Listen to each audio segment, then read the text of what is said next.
사랑하는 성도 여러분, 주님의 이름으로 사랑하고 축복합니다.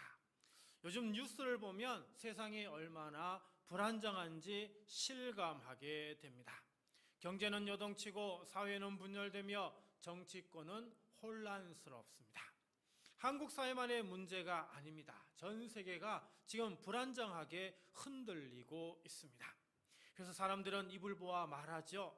미래가 보이지 않아. 이제는 믿을 게 하나도 없어. 이 말요, 우리는 이미 몇 년 동안, 아니 몇십 년 동안 반복해서 들어오고 있습니다. 그런데 이 말이 요즘 따라 더 절박하게 들립니다. 그 중에서도 제 마음을 더욱 아프게 하는 것은 교회 이야기입니다. 기독교, 교회, 목회자를 향한 뉴스는 자주 안타까움과 실망을 안겨줍니다. 뉴스에 나오는 모습은 참으로 안타깝습니다. 요즘 교회가요, 진보와 보수로 나뉘어서 서로를 아주 맹비난하고 있습니다. 정치적 입장에 따라 복음의 자리를 흔드는 일들이 지금 계속해서 반복되고 있습니다. 유명한 목사들이, 제가 존경하던 여러 목사의 이런 모습을 보고 제가 얼마나 충격을 많이 받았는지 모릅니다. SNS를 보다 보면요, 양쪽 진영에서 서로를 대해서 하나님의 말씀에 입각해서 이 사람들은 저주를 받고 심판을 받아야 한다고 얼마나 서로를 향해서 아주 맹비난을 하는지, 이런 걸 보면 마음이 답답할 때가 한두 번이 아닙니다. 미국의 신학자 그렉 보이드라고 하는 사람이 The Myth of a Christian Nation이라는 책을 썼습니다. 이 책에서 그는 오늘날 교회가 빠진 중요한 함정을 지적합니다. 이 책의 핵심은 이렇습니다. 교회가 정치 권력과 결합할 때 어떤 일이 벌어지는지를 고발하며요, 교회가 반드시 복음 중심으로 돌아가야 한다고 강조합니다. 특별히 이 책에서 그렉 보이드가 한 말 한마디가 기억에 남습니다. 기독교가 정치 권력과 손을 잡을 때 교회는 복음의 순수함을 잃고 세상의 왕국 속으로 빨려 들어간다. 복음은요, 어느 한 정치 진영의 이념이 아닙니다. 그리스도인은 세상의 권력에 복음을 예속시키지 않아야 합니다. 왜냐하면 하나님의 나라는 이 세상과는 전혀 다른 방식으로 움직이는 나라이기 때문입니다. 십자가, 섬김, 희생, 사랑, 이것이 하나님의 나라가 세워지는 방식입니다. 저는 이분의 글에 있는 말 정말 깊이 공감합니다. 오늘날 많은 교회가요, 신앙의 본질보다 정치적 프레임과 진영 논리에 휘둘리는 모습을 너무나 자주 보게 됩니다. 그래서 요즘은요, 믿음이라는 단어가 너무 가볍게 여겨집니다. 복음이라는 말도 때로는 정치적 언어로 들리기도 합니다. 심지어 어떤 분들은 이런 탄식을 하죠. 저렇게 정치 싸움하는 이런 교회를 보며 어떻게 믿음을 가질 수 있겠는가? 하나님이 정말 계시긴 한 건가? 아니 정말 나를 붙들고 계시기는 한 것인가? 이런 질문들에 대한 답은 오늘 우리가 함께 나눌 성경 말씀 안에서 찾고자 합니다. 자, 그렇다면 이 시대를 살아가는 우리는 무엇을 붙들어야 할까요? 세상의 논리도 아니고 누가 옳고 그르냐는 프레임도 아닙니다. 오직 예수 그리스도, 그분이 복음입니다. 그분만이 교회의 중심이어야 합니다. 오늘 우리는 이 혼란한 시대 한가운데서 복음의 본질로 다시 초대받고 있습니다. 그리고 우리 자신에게 이렇게 물어야 합니다. 믿음이란 과연 무엇인가? 고난 속에서 우리는 어디에 서 있어야 하는가? 흔들리는 우리를 끝까지 붙드시는 분은 누구신가? 사랑하는 성도 여러분, 모든 것이 흔들리는 이 시대에 우리는 다시 복음의 중심으로 들어가야 합니다. 사도 바울은 감옥에서도 흔들리지 않았습니다.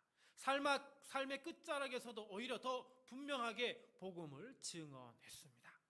오늘 우리도 그 길을 따라 걸어가야 합니다. 이 혼란한 시대 속에서 절대 흔들리지 않는 복음의 뿌리를, 그 자리를 붙드는 이 시간이 되기를 간절히 소망합니다. 우리 8절 말씀을 함께 보겠습니다. 내가 전한 복음대로 다윗의 씨로 죽은 자 가운데서 다시 살아나신 예수 그리스도를 기억하라. 여러분, 이 한 구절 안에는 우리 믿음의 기초가 되는 복음의 본질이 담겨 있습니다. 바울이 지금 디모데에게 그리고 오늘 우리에게 이렇게 말하고 있습니다. 예수 그리스도를 기억하라. 사랑하는 성도 여러분, 우리는 인생에서 중요한 것들을 기억하며 살아갑니다. 시험을 준비하는 학생은 공식을 기억하고, 직장인은 마감일과 회의 일정을 기억합니다. 사랑하는 사람의 생일과 기념일도 잊지 않으려 애씁니다. 근데 오늘 본문에서 바울은 그의 사랑하는 제자 디모데에게 그 어떤 정보나 일정이 아니라 한 사람을 기억하라고 합니다. 그분은 바로 예수 그리스도이십니다. 그러면 바울은 예수 그리스도를 어떻게 기억하라 하는 것일까요? 자, 여기서 말하는 기억하라라고 하는 단어를 보면 헬라어로 해석을 했을 때 잠깐 한 번 정도 떠올리라, 이런 뜻이 아닙니다. 어떻게요? 지속적으로 마음에 새기라, 잊지 말고 계속 붙들라. 이것이 바로 지금 이 본문에 나오는 예수 그리스도를 기억하라라는 말씀입니다. 즉, 기억하라라고 하는 것은 단순한 회상이 아니라 삶의 중심에 누구를요? 예수님을 놓으라라고 하는 것입니다. 믿음은 바로 여기서부터 시작됩니다. 뭐라고요? 예수 그리스도를 날마다 기억하는 것, 이것이 바로 믿음의 첫걸음인 것입니다. 자, 그렇다면 바울은 디모데에게 예수님의 어떤 모습을 기억해야 한다고 말하고 있는 걸까요? 먼저 뭐라고요? 다윗의 씨로 오셨다는 것을 기억하라라고 얘기합니다. 왜 다윗입니까? 하나님께서 다윗에게 뭐라고 말씀하셨죠? 내 자손을 통해 영원한 왕국을 세우겠다고 약속하셨기 때문입니다. 여러분, 이 말씀에 대해 궁금하신 분들은 사무엘하 7장을 찾아서 꼭 읽어보시기 바랍니다.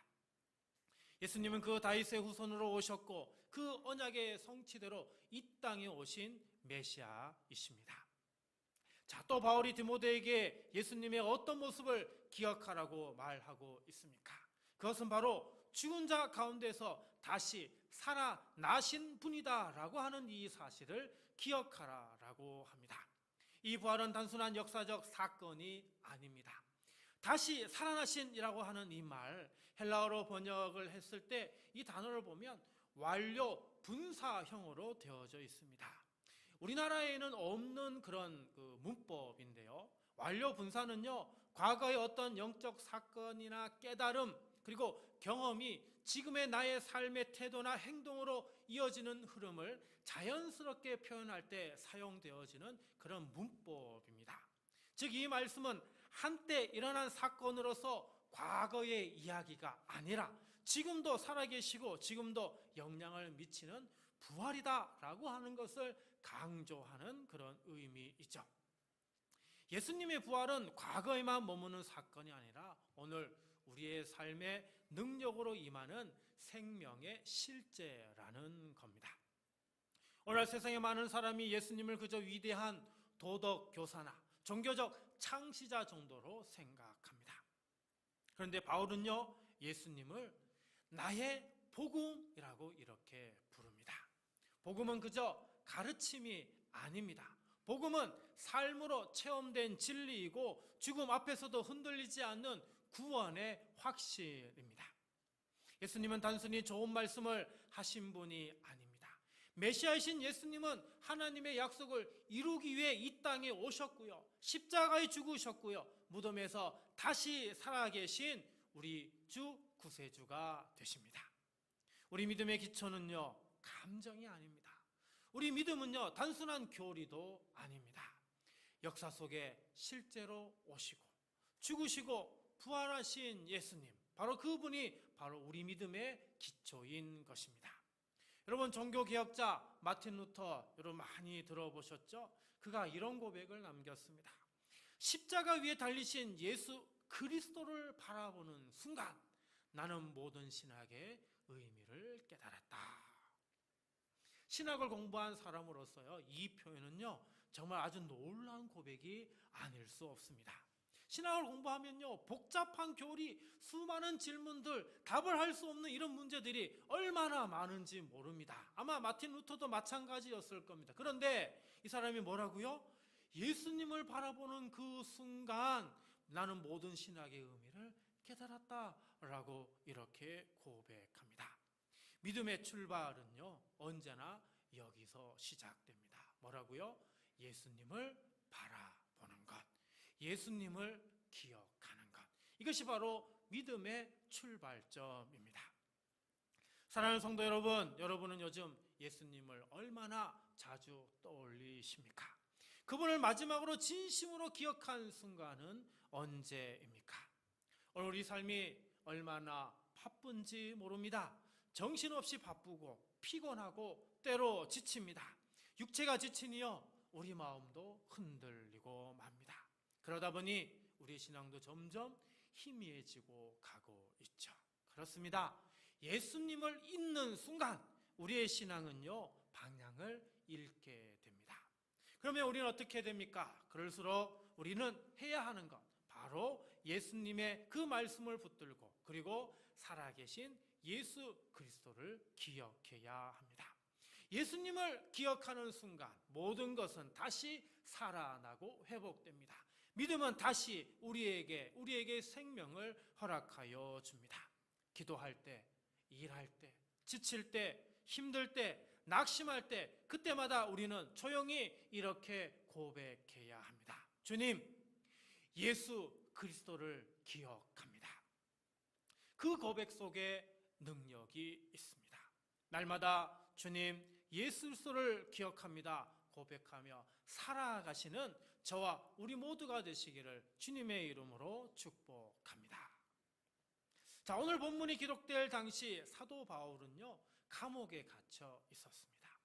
차가운 쇠사슬에 묶여 있었고요, 자유가 없었습니다.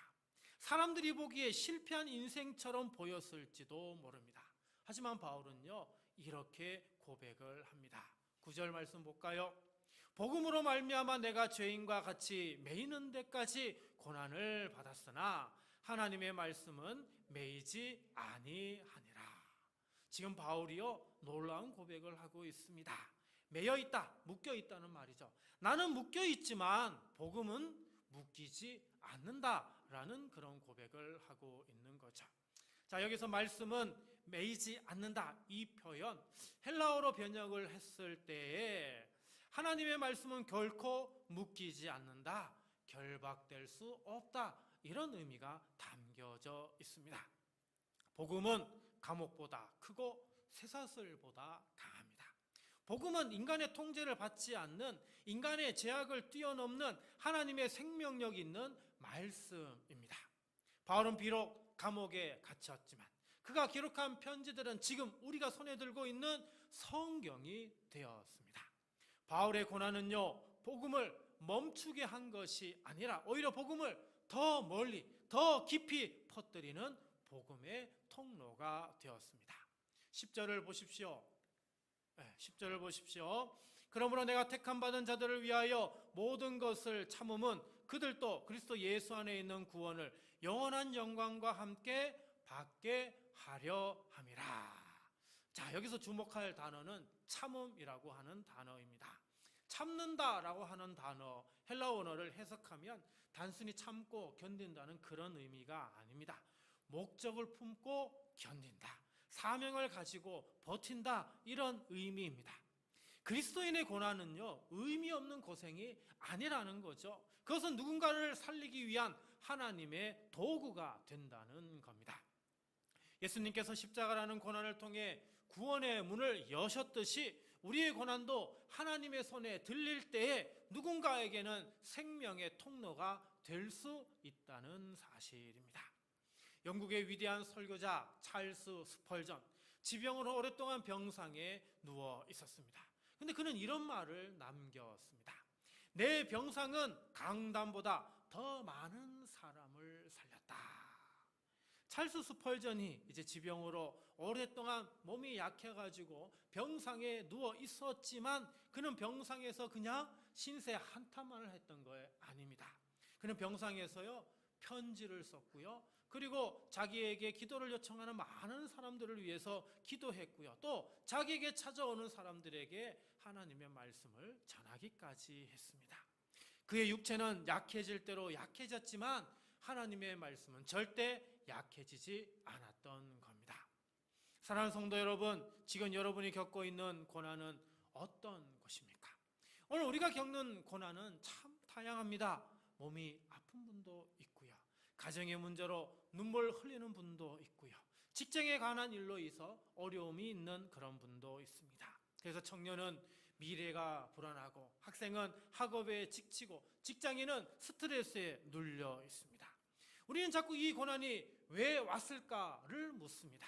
하지만 우리 믿는 성도는 이것을 기억해야 합니다. 고난은 구원을 위한 통로다. 고난 속에서도 하나님은 일하십니다. 바울이 감옥에서 말씀을 전했듯 당신이 있는 그 자리가 바로 복음의 자리가 될 수 있습니다. 몸이 아픈 병상의 자리에서, 직장에서 힘든 하루를 보내는 그 자리에서, 가정의 갈등과 눈물의 자리에서도 믿음으로 견디는 그 모습이 누군가에게는 살아있는 복음이 될 수 있다라고 하는 사실입니다. 혹시 지금 그 고난을 피하고 싶으십니까? 그러나 오늘 말씀은 이렇게 우리를 초대합니다. 고난을 피하지 말고 믿음으로 통과하십시오. 그 고난 너머에 누군가의 구원이 기다리고 있습니다. 고난을 무조건 미화하자고 하는 게 아닙니다. 그 고난이 하나님의 손에 들릴 때 우리는 그것을 이겨내는 것 그 자체로 복음의 증거가 될 수 있다는 것입니다. 우리 모두 고난을 잘 견디어 복음의 증거가 되시기를 주님의 이름으로 간절히 축복합니다. 사랑하는 성도 여러분, 11절에서 13절은요, 초대교회 성도들이 함께 불렀던 믿음의 찬송시로 알려져 있습니다. 바울은 이 믿음의 고백을 디모데에게 전하며 마치 교회 공동체가 함께 선포하듯 4줄의 짧은 시 안에 복음의 중심 진리와 소망의 확신을 담아냅니다. 우리 11절부터 13절까지의 말씀을 우리 함께 읽도록 하겠습니다. 미쁘다 이 말이여, 우리가 주와 함께 죽었으면 또한 함께 살 것이요, 참으면 또한 함께 왕노릇할 것이요, 우리가 주를 부인하면 주도 우리를 부인하실 것이라. 우리는 미쁨이 없을지라도 주는 항상 미쁘시니 자기를 부인하실 수 없으시리라. 아멘. 3절로 되어 있지만 그 구조는 명확히 4줄입니다. 그 구조를 정리하면 이렇습니다. 첫 번째 뭡니까? 죽으면 산다. 예수님과 함께 죽으면 영원한 생명을 얻습니다. 두 번째는요, 참으면 다스린다. 고난을 견디면 하나님 나라의 유업을 받습니다. 세 번째 뭡니까? 부인하면 부인하신다. 우리가 복음을 부정하면 주님도 우리를 부정하신다라는 거죠. 그리고 네 번째는 우리가 미쁘지 않아도 하나님은 미쁘시다. 이것이 오늘 우리의 소망이 되는 것입니다. 여러분, 이 찬송시는요, 인간의 조건과 하나님의 성품을 나란히 놓고 지금 비교하고 있습니다. 죽음과 생명, 고난과 영광, 부인과 부인당함, 그리고 마지막으로 불완전한 인간의 연약함과 미쁘신 하나님을 대조하고 있습니다. 자, 그러면 여러분, 이 4가지가 다 중요한 건데요, 이 4가지 중에 더 가장 중요한 것은 몇 번째 것일까요? 몇 번째 걸까요? 4번째 것입니다. 이 4번째 게 어디 있죠? 13절에 있습니다. 그래서 우리 13절 말씀 다시 한번 읽도록 하겠습니다. 우리는 미쁨이 없을지라도 주는 항상 미쁘시니 자기를 부인하실 수 없으시리라. 자, 13절에서 가장 중요한 단어, 그럼 뭘까? 그건 바로 미쁘시다라고 하는 단어입니다. 미쁘시다, 요즘 우리가 잘 사용하지 않는 그런 단어죠. 헬라어로 보니까 피스토스라고 하는 단어인데 신실하다, 충실하다, 변하지 않는다, 이런 뜻이 담겨져 있습니다. 다시 말하면 하나님은 변하지 않으시는 분이라는 거죠. 하나님은 약속을 어기지 않으시고 사랑을 철회하지 않으시는 분입니다. 하나님은 자기 백성을 절대 포기하지 않으시는 분이십니다. 우리의 신실함은 자주 흔들리지만 하나님의 신실함은 절대 흔들리지 않습니다. 여기에 우리의 진짜 소망이 있습니다. 어느 한 선교사가 아프리카 오지에서 사역하고 있었습니다. 매일매일 고된 환경 속에서 아프리카의 그 어린 아이들에게 복음을 전하며 정말 힘겨운 하루하루를 살고 있었습니다. 그런데 어느 날 한 성도에게서 온 편지를 받게 됩니다. 편지에는 이렇게 적혀 있었습니다. 선교사님, 제가 지난해부터 매일 아침 선교사님과 그 사역을 위해 기도하고 있어요. 하나님은 제 기도를 들으시고 반드시 선교사님을 붙드시리라 믿습니다. 그 순간 선교사의 눈에는 눈물이 맺혔습니다. 왜냐하면 그는 지난 몇 달 동안 너무나 지치고 힘들어서 마음이 거의 무너질 지경에 있었기 때문입니다. 하나님, 나 도대체 여기서 뭐 하는 겁니까? 정말 제가 하는 이 사역이 의미가 없는 것은 아닙니까? 하나님, 저를 완전히 잊어버리신 건 아니신가요? 이런 생각이 계속해서 선교사의 마음에 찾아왔습니다. 그러니 어떻게 해요? 기도도 멈춰지고 믿음도 흔들리기 시작했습니다. 하지만 누군가가 자신을 위해서 자신을 기억하고 기도하고 있고 하나님은 여전히 그 자리를 지키고 계시다는 것을 편지를 받아서 그 편지를 읽으면서 비로소 다시 깨닫게 된 것이죠. 그 선교사는 이렇게 고백했습니다. 내가 하나님을 잠시 놓쳐도 하나님은 나를 한순간도 놓지 않으시는군요. 내가 신실하지 못했을 때조차도 당신은 여전히 나에게 신실하신 하나님으로 계십니다. 사실 이 고백은 저의 고백이기도 합니다. 교회를 개척하고 성도들이 조금씩 모이기 시작했을 때 코로나는 저희 교회에 엄청난 시련을 주었습니다. 얼마나 많이 눈물 흘렸는지 모릅니다. 그리고 코로나가 끝나고 나서 다시 회복되는가 싶었는데 이 코로나 여파로 이 둔포 지역에서 생활이 어려워지신 분들이 이사와 이별로 하나 둘씩 떠나면서 또 한 번의 큰 어려움이 찾아왔습니다. 솔직히 올해 초에는요, 이런 생각 들었습니다. 이제는 교회 문을 닫아야 하나? 정말 하나님께서 나를 쓰시려는 게 맞나? 근데 이런 무너진 마음에 하나님께서 한 분 한 분 믿는 성도를 보내주셨습니다. 내가 할 수 있다고 생각할 때는 아무 일도 일어나지 않았고 아무 일도 되지 않았는데요, 내가 할 수 없다고 고백했을 때 하나님께서 새롭게 시작하게 하셨습니다. 사랑하는 성도 여러분, 혹시 지금 이런 마음이 드시나요? 하나님, 나를 잊으신 것 아닌가요? 기도가 잘 안 됩니다. 말씀을 읽는 게 너무 버겁습니다. 심지어 죄책감에 하나님 앞에 서는 것조차 부끄럽습니다. 이런 마음이 드십니까? 그럴 때 이 한 문장을 꼭 붙드시기 바랍니다. 주는 항상 미쁘시니 자기를 부인하실 수 없으리라. 사랑하는 성도 여러분, 우리가 하나님을 잠시 놓쳐도 그분은 단 한순간도 우리를 놓지 않으십니다. 우리가 흔들릴 수 있어도 그분은 흔들리지 않으십니다. 우리가 신실하지 못할 때조차도 하나님은 변함없이 끝까지 우리를 신실하게 붙드십니다. 이것이 바로 복음입니다. 이것이 우리의 소망입니다. 그러니 여러분 기억하십시오. 우리의 구원이 우리에게 달린 것이 아니라 신실하신 하나님께 달려있다는 이 사실을, 그리고 그 신실하심이 바로 오늘 우리가 다시 일어설 수 있는 그 소망의 이유입니다. 그러면 오늘 이렇게 고백하시기를 바랍니다. 나는 흔들려도 하나님은 흔들리지 않습니다. 나는 잊어도 하나님은 나를 절대 잊어버리지 않으십니다. 나는 약해도 하나님은 여전히 신실하신 분이십니다. 바로 이 하나님의 미쁘심이 오늘 예배에 나온 우리 모두에게 은혜로 임하여 주신 줄 믿으시고 기쁨으로 감사로 한 주간 승리하며 살아가시는 저와 여러분 모두가 되시길 주님의 이름으로 간절히 축원드립니다.